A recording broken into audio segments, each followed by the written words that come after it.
اب آگے جن کو مرزا صاحب نے کہا امام الدعوہ محمد بن عبد الوہاب رحمۃ اللہ علیہ، ان کے بارے میں انہوں نے بڑا مسخرے پن سے آنکھیں نکال کے کہا کہ آپ میں سے کتنے لوگوں کو پتہ تھا کہ محمد بن عبد الوہاب کے 6 بیٹوں میں سے 3 کے نام حسین، حسن اور علی ہیں، اور بتانا کیا چاہتے تھے کہ اہل حدیث کا عقیدہ ان سے نہیں ملتا اور اہل حدیث نام نہیں رکھتے، اس پر ہم نے بتا دیا۔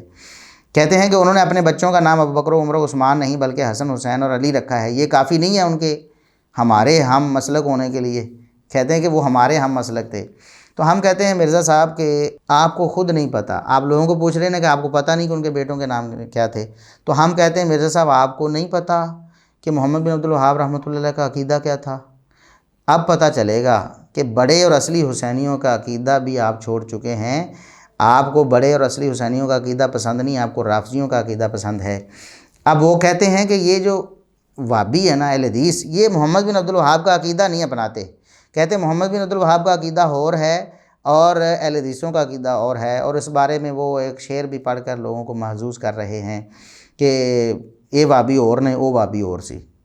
اور خود محمد بن عبد الوہاب صاحب کے اپنے بیٹے کا نام حسین، حسن اور علی، تو سر او وہابی اور تے اے وہابی اور۔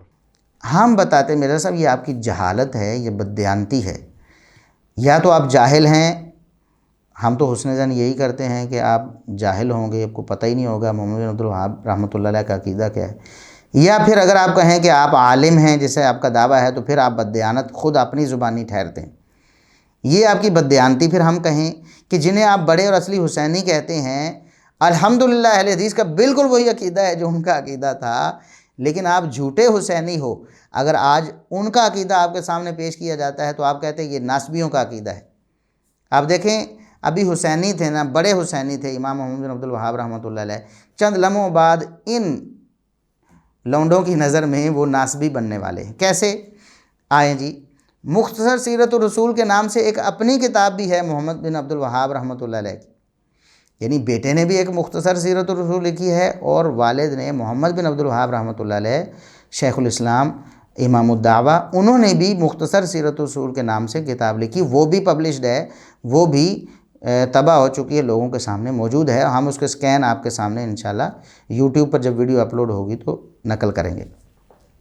اب وہ فرماتے ہیں 40 ہجری کے جو واقعات ہیں ان میں سے وفیہا کاتب معاویۃ الی علی اما اذا شئت فلک العراق ولی الشام ونکف السیف عن هذه الامہ ولا نحرق دماء المسلمین ففعلا وتراضیا رضی اللہ عنہما علی ذلک۔ کہتے ہیں کہ سیدنا علی رضی اللہ عنہ کو سیدنا معاویہ رضی اللہ عنہ نے خط لکھا کہ اگر آپ چاہیں صلح کی یہ صورت تو عراق آپ کے پاس ہے، وہ آپ کے پاس رہے، شام میرے پاس ہے، میرے پاس رہ جائے، اور ہم تلوار کو روک لیں، یہ خون خرابہ جو مسلمانوں میں ہو رہا ہے ختم ہو جائے۔ ففعلا، تو علی رضی اللہ عنہ نے ایسا کر لیا، وتراضیا رضی اللہ عنہما علی ذلک، اور دونوں سیدنا معاویہ اور سیدنا علی رضی اللہ عنہما نے اس بات پہ رضامندی کا اظہار کیا، گویا کہ ان کی صلح ہو گئی۔ اب یہ بات کون کہہ رہا ہے؟ یہ محمد بن عبد الوہاب رحمۃ اللہ علیہ کہہ رہے ہیں، ٹھیک ہے؟ آپ بتائیں کہ کس کا عقیدہ ان کے مطابق ہے اور کس کا ان کے خلاف ہے؟ اچھا، اب یہ واقعہ تو ہمارے نزدیک تو ثابت نہیں ہے، لیکن اس کا جو نتیجہ ہے وہ بتا رہے ہیں کہ دونوں ایک دوسرے کے دشمن نہیں تھے۔ ہم کہتے ہیں بالکل ٹھیک ہے، یہ نتیجہ بالکل ٹھیک ہے اس واقعے کا کہ دونوں ایک دوسرے کے دشمن نہیں تھے، ان کی جو آپس میں مخالفت تھی ایک اجتہادی مسئلے کی بنا پر تھی، دونوں ایک دوسرے کا ادب و احترام کرتے تھے، لیکن ان کے موقف کو آپس میں غلط سمجھتے تھے، جس وجہ سے معاملہ آگے چلا گیا۔ اور ظاہر ہے جب معاملہ لشکروں تک پہنچتا ہے تو پھر وہاں کون کسی کو کنٹرول کر سکتا ہے، معاملہ خراب ہو جاتا ہے، فتنہ پرور بھی لوگ ہوتے ہیں، لڑائی جھگڑا بھی ہو جاتا ہے۔ تو بہرحال ان دونوں بزرگوں کا، دونوں صحابہ اور دونوں نبی پاک صلی اللہ علیہ وسلم کے پیاروں کا آپس میں ایسا کوئی ارادہ نہیں تھا کہ وہ خون خرابہ کریں۔ جو نتیجہ منطقی ہے اس واقعے کا وہ بالکل صحیح ہے، اور وہ ہم الحمدللہ پہلے بیان کرتے رہتے ہیں۔ آگے وہ کیا لکھتے ہیں؟ اچھا، اب یہ جو میں پڑھنے لگا ہوں نا، اس کے بعد آپ پوچھیں یہ مرزا صاحب کو کہ لب کھولے نا، زبان کھولے، کیوں گونگے بنے ہوئے ہیں؟ کیوں بتاتے نہیں لوگوں کو کہ یہ ناسبیت ہے، یہ ناسبیت ہے جو ہم بیان کرنے والے ہیں۔ امام محمد بن عبد الوہاب رحمۃ اللہ علیہ جو مرزا صاحب کے بقول بڑے حسینی ہیں، بڑے حسینیوں کا عقیدہ کیا ہوتا ہے؟ وہ فرماتے ہیں وَأَنَّ مَا فَعَلَ الْحَسَنُ بْنُ عَلِيٍّ رضی اللہ عنہما أَحَبُّ إِلَى اللَّهِ مِمَّا فَعَلَ أَبُوهُ عَلِيٌّ۔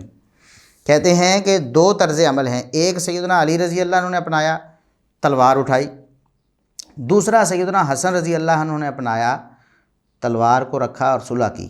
تو کہتے ہیں کہ اللہ رب العزت کے ہاں سیدنا حسن رضی اللہ عنہ کا طرز عمل زیادہ پسندیدہ ہے، یعنی صلح ہو جانا مسلمانوں میں یہ زیادہ پسندیدہ ہے۔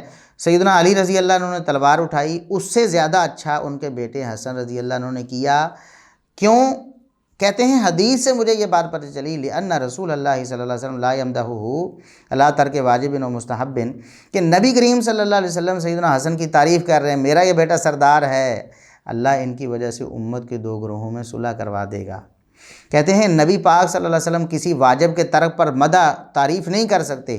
اگر سیدنا علی رضی اللہ عنہ کا قتال کرنا واجب تھا اور وہ وجوب پر عمل کر رہے تھے، تو پھر یہ وجوب سیدنا حسن رضی اللہ عنہ پر بھی آتا تھا، ان کے لیے بھی واجب تھا۔ اگر انہوں نے چھوڑ دیا اور نبی پاک صلی اللہ علیہ وسلم نے تعریف کی، تو اس کا مطلب یہ ہے کہ یہ کام زیادہ اچھا تھا، صلح والا، امت میں صلح والا کام زیادہ اچھا تھا۔ کہتے ہیں کہ حسن رضی اللہ عنہ کا عمل اللہ کے ہاں سیدنا علی رضی اللہ عنہ کے عمل سے زیادہ اچھا رہا۔ اور یہ بات اب دیکھیں، ہمیں ناسبی تو کہنا ہے انہوں نے، محمد بن عبد الوہاب رحمۃ اللہ علیہ کو پہلے ناسبی کہیں گے، پھر ہمیں کہیں گے، تب ہی کہیں گے نا۔ اب یہ تو کتنے صحابہ کرام، کبار صحابہ کرام، بڑے بڑے صحابہ، عبداللہ بن عمر رضی اللہ عنہما جیسے اور بڑے بڑے صحابہ جو ان معاملات سے الگ رہے ہیں، سیدنا علی رضی اللہ عنہ کا ساتھ نہیں دیا انہوں نے، وہ بھی یہی کہتے تھے کہ یہ درست نہیں ہے، تب بھی تو ساتھ نہیں دیتے تھے۔ اگر درست سمجھتے، حق سمجھتے اور قتال کو واجب سمجھتے صحابہ کرام کے خلاف، تو سیدنا علی رضی اللہ عنہ کا ساتھ دیتے۔ یہی بات محمد بن عبد الوہاب رحمۃ اللہ علیہ نے کہی ہے۔ اور آج اگر کوئی اہل حدیث یہ بات کہہ دے، اوئے ہوئے، پھر جو فتوے لگانے ہیں انجینئر صاحب نے، ناسبی ناسبی ناسبی، لگاؤ نا فتویٰ بھائی، سب سے بڑے حسینی بھی وہی ہیں جو آپ کے نزدیک ناسبی ہیں۔ واہ واہ مرزا صاحب واہ۔ اچھا، اس کے بعد وہ کیا کہتے ہیں، وَأَجْمَعَ أَهْلُ السُّنَّةِ عَلَى السُّكُوتِ عَمَّا شَجَرَ بَيْنَ الصَّحَابَةِ رضی اللہ عنہم۔ یہ عقیدہ مرزا صاحب محمد بن عبد الوہاب رحمۃ اللہ علیہ کا ہے۔ نہ تو وہ شیعہ تھے، نہ شیعہ نواز تھے، نہ رافضیت نواز تھے آپ کی طرح، وہ سچے سنی تھے، الحمدللہ سچے سنی تھے، کتاب و سنت کے مطابق سب صحابہ سے محبت رکھنے والے۔ وہ کہتے ہیں کہ اہل سنت کا اس بات پر اجماع ہے۔ مرزا صاحب آپ اہل سنت نہیں ہیں محمد بن عبد الوہاب رحمۃ اللہ علیہ کے نزدیک بھی، اس لیے ہم کہتے ہیں آپ سنی نہیں ہیں، آپ کا دعویٰ جھوٹا ہے، آپ رافضی بنے ہوئے ہیں۔ اہل سنت کا اس بات پر اجماع ہے کہ صحابہ کے مابین جو اختلافات ہوئے اس پر خاموش رہنا ہے، کسی کو غلط نہیں کہنا، سب بھی درست ہیں۔ ولا یقال فیہم الا الحسنی، ان کے بارے میں جب بھی کہنا ہے ہمیشہ اچھی بات کہنی ہے۔ اب دیکھیں، جو آپ کہتے ہیں کہ دین کا بیڑا غرق کر دیا، یہ بدعت جاری کر دی، نعوذ باللہ، یہ اچھی بات ہے، یہ اہل سنت کے اجماع سے نکال رہی ہے آپ کو، آپ اہل سنت نہیں ہیں۔ بڑے حسینیوں کے نزدیک بھی، بڑے حسینیوں کو ماننے والے ہم ہیں الحمدللہ۔ کہتے ہیں فمن تکلم فی معاویہ او غیرہ من الصحابہ فقد خرج عن الاجماع۔ انجینئر صاحب آج تو بہت بری نہیں ہوگی آپ کے ساتھ۔ اچھا، شیخ الاسلام امام محمد بن عبد الوہاب رحمۃ اللہ علیہ فرماتے ہیں، جو بڑے حسینی ہیں آپ کے نزدیک، وہ فرماتے ہیں جو سیدنا معاویہ رضی اللہ عنہ یا دیگر کسی بھی صحابی کے بارے میں زبان سے کوئی ایسی بات کرتا ہے، اجماع سے خارج ہو جاتا ہے، اجماع کا منکر ہو جاتا ہے۔ مرزا صاحب آپ اجماع کے منکر ہیں بڑے حسینیوں کے نزدیک بھی۔ اور پھر وہ سیدنا حسن رضی اللہ عنہ کی صلح کے حوالے سے فرماتے ہیں کہ یہ جو سال تھا عام الجماع اس کا نام رکھا گیا، کیونکہ لاجتماع المسلمین فیہ علی امام واحد بعد الفرقہ، اختلاف کے بعد سارے مسلمان ایک امام اور خلیفہ پر جمع ہو گئے، وہو عام 41 فی ربیع الاول، یہ ربیع الاول 41 ہجری کا معاملہ ہے۔ فاجتمعوا علی معاویہ رضی اللہ عنہ ودعی من یومئذ امیر المومنین۔ فرماتے ہیں اس دن سے لے کر سارے مسلمان اپنے سارے اختلافات کو بھلا کر سیدنا معاویہ رضی اللہ عنہ پر متفق ہو گئے، اور اسی دن سے ان کا نام امیر المومنین رکھا گیا۔ آپ کو موت نہ پڑ جائے گی، امیر المومنین کہنے والوں کو ناسبی کہیں گے نا آپ۔ امیر المومنین ابو بکر صدیق، امیر المومنین سیدنا عمر فاروق، امیر المومنین سیدنا عثمان بن عفان، امیر المومنین سیدنا علی بن ابی طالب رضی اللہ عنہ، امیر المومنین سیدنا حسن بن علی رضی اللہ عنہما، امیر المومنین سیدنا معاویہ بن ابی سفیان رضی اللہ عنہما۔ مرزا صاحب یہ عقیدہ ہے محمد بن عبد الوہاب رحمۃ اللہ علیہ کا، جو آپ کے بقول بڑے حسینی ہیں۔